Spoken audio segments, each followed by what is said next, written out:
We are back.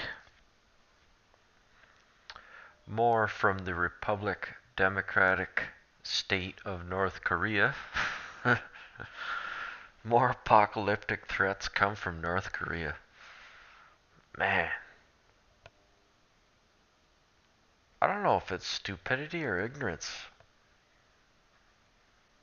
or perhaps psychosis that drives the leader.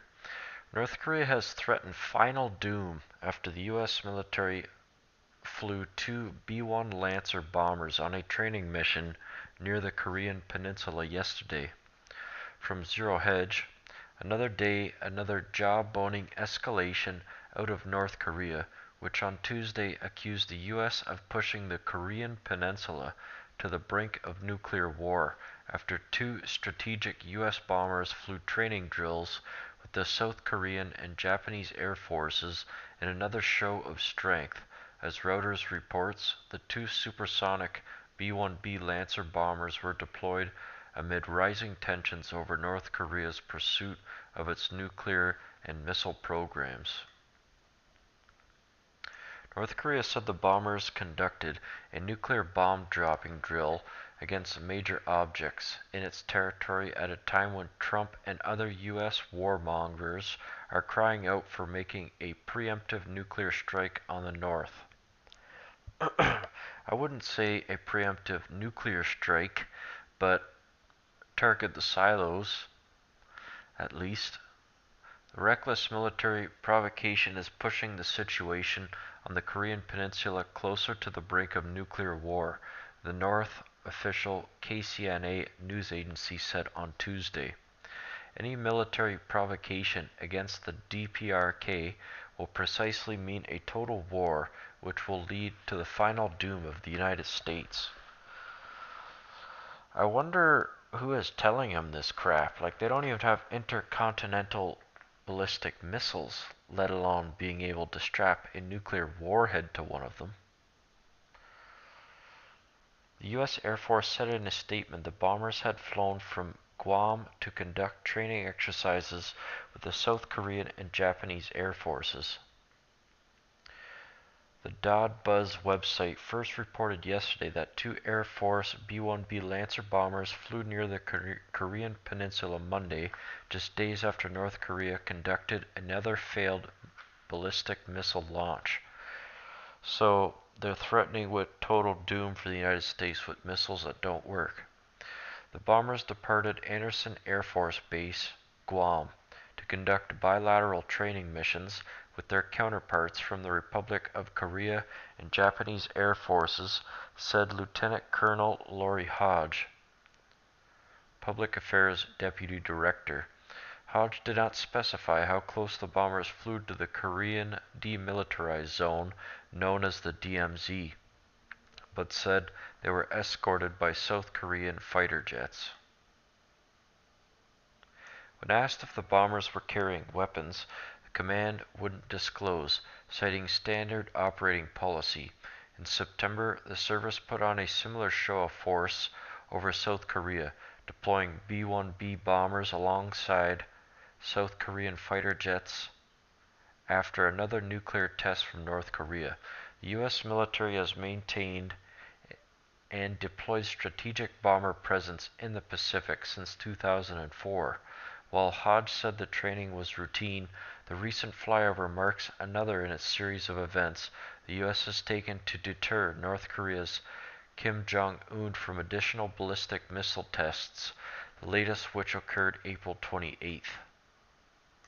Ironically, the flight of the two bombers on Monday took place roughly at the same time as Donald Trump said he would be honored to meet North Korean leader Kim Jong-un in the right circumstances, and as his CIA director landed in South Korea for talks, South Korean Defense Minister spokesman Moon Sang-gain told a briefing in Seoul that Monday's joint drill was conducted to deter provocations by the North.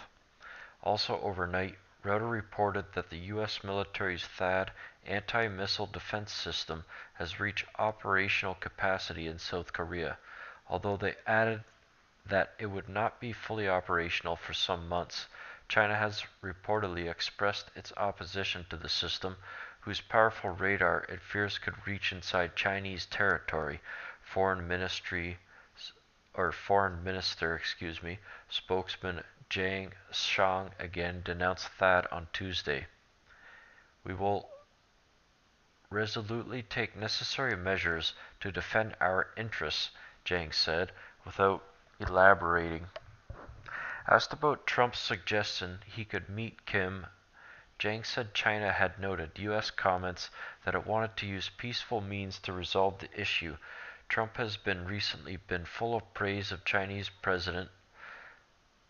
Chinese president's efforts to rein in its neighbor.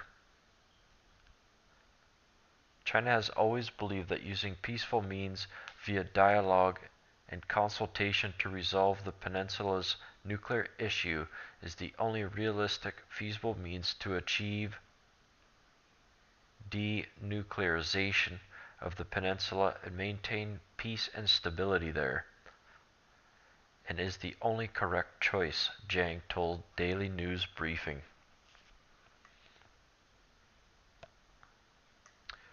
So, no surprise there. I suppose Kim Jong-un will continue to say that we will destroy America on a daily basis without ever having the capability to do so. Democratic strategists reveal the reason why Hillary lost, and it's not the Russians.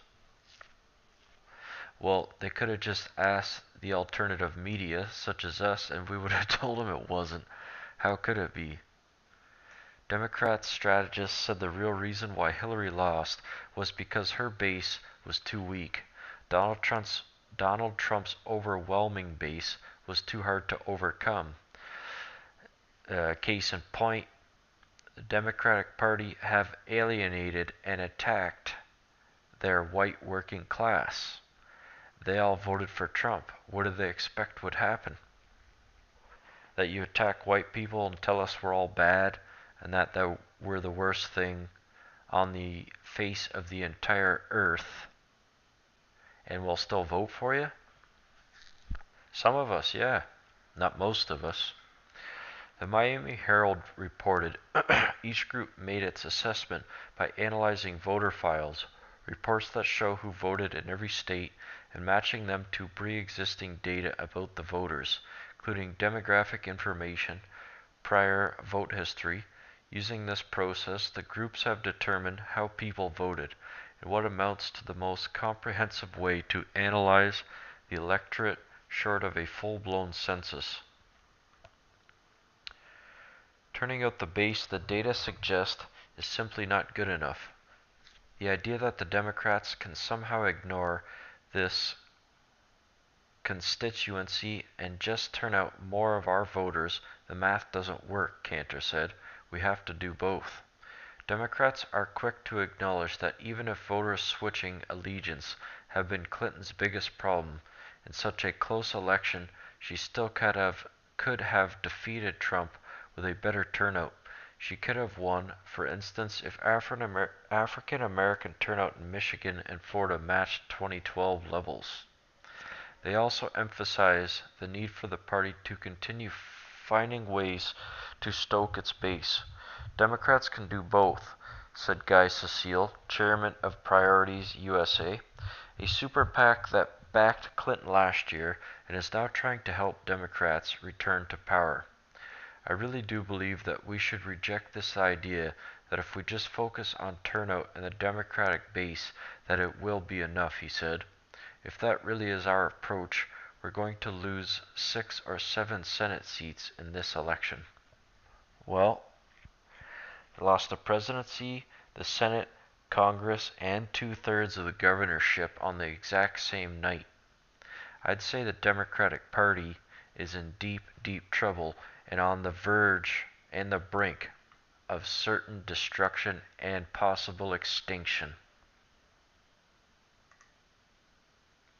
Wow, MSM has words for Breitbart, and it's surprising. New York Magazine's editor-in-chief has spoken out about Breitbart, calling its coverage 100% consistent. Maybe they should take a page out of their book, and their stocks wouldn't plummet so hard. From New York Magazine, is Breitbart the voice of the Trump White House? It's hard for us to be the voice of Trump White House when his biggest legislative push, really his only legislative push thus far, we opposed. Breitbart was seen as instrumental to the takedown of the Obamacare Light Bill, which we call the Ryan Care Bill. We have a set of values that we think are underrepresented in the media landscape, and we're going to continue to fight for those values. I've been 100% consistent. We're supportive of his policies that reflect the populist, nationalist, conservative agenda that put him in the White House, and we're very negative when he's abandoned those principles. Well, that's well said. How much is the Trump White House chief strategist Steve Bannon involved in Breitbart now? Steve has not had any control over Breitbart's editorial since he left Breitbart. Well, I suppose he would have had to forfeit his powers so they wouldn't allude to the conflict of interest. So you're willing to run stories that might complicate things for Bannon in the White House? As much as I respect Steve, and I think Steve is a patriot and understands the conservative, populist, nationalist movement globally better than any individual on the planet, he also now works for the President of the United States. If President Trump or Steve wants to come out and explain that we actually pushed his health care bill because this was the most important issue to the Speaker, and in return the Speaker is going to make sure that we get the border wall funded, make sure that we fix our trade deals, etc., then maybe that would change some of the views of the Breitbart readership. That wasn't how this was presented. Fascinating. Steve Bannon is an impressive individual for many different reasons, but what he's been able to achieve working alongside of Trump is nothing short of impressive, and I look forward to the future.